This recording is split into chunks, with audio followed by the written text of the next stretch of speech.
はい。今回なんですけど、今回の動画はめちゃくちゃためになる話、単語の覚え方です。どうですか？単語覚えるの得意ですか？めちゃくちゃ苦手です。苦手。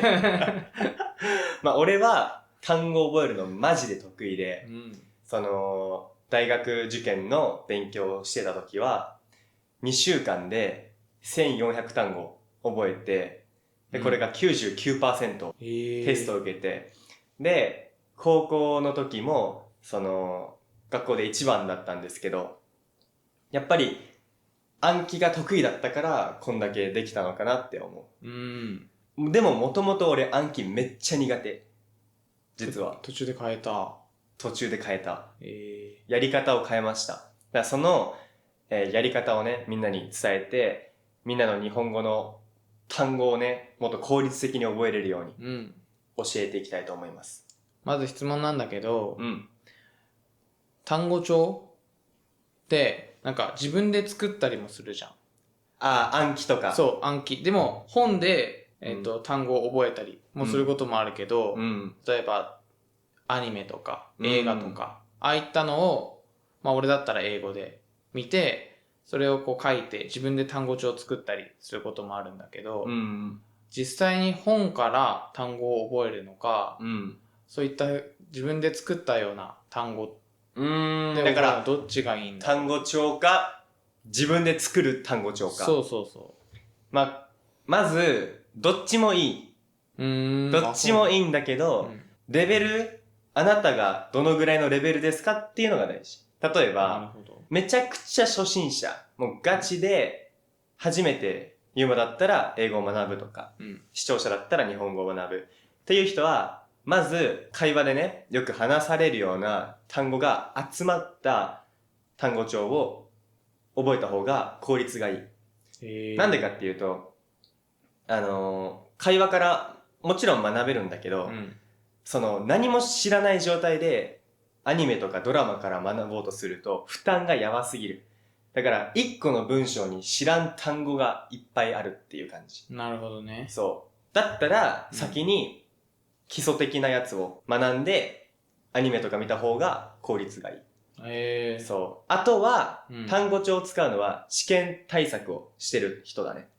で、これもさっきと同じ考えで、試験ってその試験なりの特徴があるじゃん。確かに。例えば、まあ今、TOEIC っていう試験を勉強してて、これが俺が使ってる単語帳なんだけど、これは TOEIC っていうビジネス英語。だから受験とも違うし、でカジュアルなスラングとかも出てこない。けど難しいビジネスの単語が出てくる。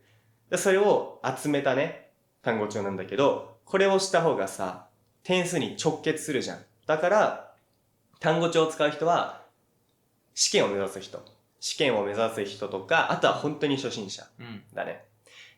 逆に暗記をする人、暗記とか、そういう単語帳を自分で作ったりする人は、ある程度、その能力があって、英語力、日本語力があって、で、試験とかもなくて、どちらかというと、会話にフォーカスしたい人やな。なるほど。そう。旅行とか行って、実際に話してみたいとか。そう。まずなんでかっていうと、そういう勉強の仕方って、結構、リスニングも同時にできるじゃん。だから聞きながら単語をリスト作ったりするっていう。でこういうのは、基本的にもう喋るためじゃんか。あとは、そういうガチの人が喋ってる、ネイティブの人が喋ってる会話って、たくさんスラングとか、まあ使われる表現が学べるわけだから、結構実践的なのがこういう方法。なるほど。まあイマージョンラーニングって言われてるやり方なんだけど、そういうたくさん動画を見る中でいっぱい本物の言語、使われる言語を学んでいくっていう。だって実際今これで勉強してるけど、まあ例えば encrypt っていう暗号化するっていう動詞あるけど、これ絶対使わんじゃん。そうだね。そう。いつ俺は暗号化する暗号化するんやね俺。ハッカーじゃない限り。そう。でもこういうのが出る試験なのよ。だから、単語帳をやったからといって、会話が上手くなるとは、まあ、遠回り。上手くはなるけど、遠回りだね。あと、単語帳の、まあ悪いところは、言葉と言葉を連想させて覚える。だから、例えば、アポがあったら、リンゴって書いてあるじゃん、単語帳はね。じゃなくて、本当はさ、アポって聞いたら、なんか赤くて、果物の、っていうのをイメージしないといけない。で、こういうのができないのが単語帳。ドラマとかだったら見て、それがもう連想されるから勝手に。それで覚えれるってこと。そう。動詞とかまさにそうで、例えば、殴るとかだったらさ、もう、この動作と殴るって言葉がセットだったら、もうパンチってわかるじゃん。だから、まあ、あんま良くないけど、例は。でも、こんな感じで、動きとかイメージと単語が結びつくっていうのが大事。これは、正直、結構革新言語勉強の。これができると、喋るときに自分の言語を使わずに、そう。連想させながら話すことができる。そう。なるほど。だから、単語帳とか机に向かって勉強していると、あんまり話せない。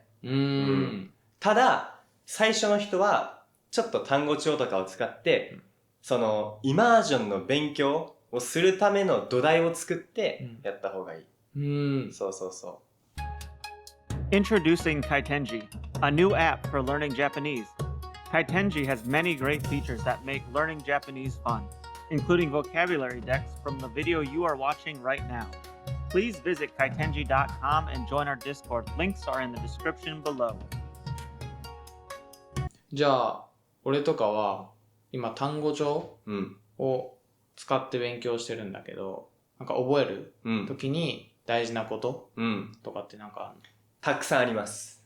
たくさんあります。まず、暗記で一番大事なのは、その単語に何回出会ったか。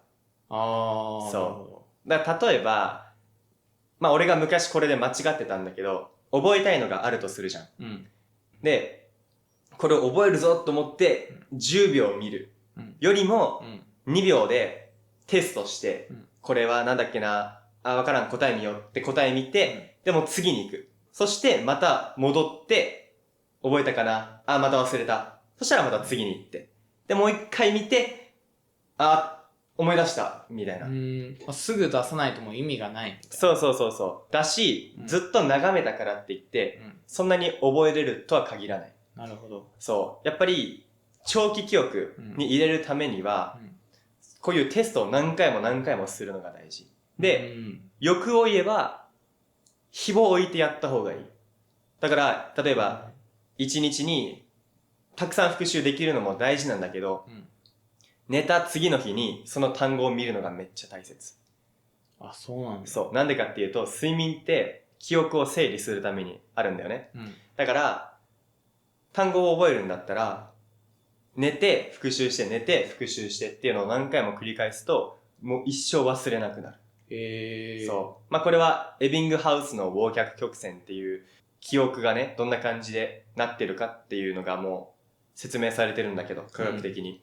で、その科学的に言えば、たくさん復習するのが大事。で、日を超えてね、何日も。で、一番いいのは、昨日勉強した単語とかを朝起きた瞬間にやる。朝起きた瞬間に復習すると、これがマジで効率いいらしいです。そう。なんかね、記憶の定着が早くなる。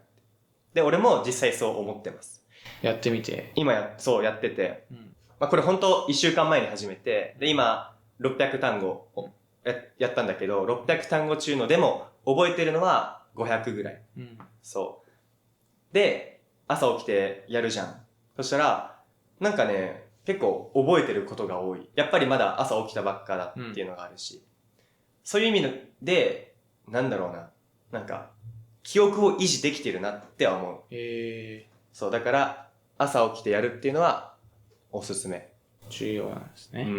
じゃあ、大事なのは、品詞のパターンを覚えること。イメージをできるだけ意識すること。頭の中にそういう違いが、日本語だったら超母音っていう。本当にどんだけ単語って出会えれるか。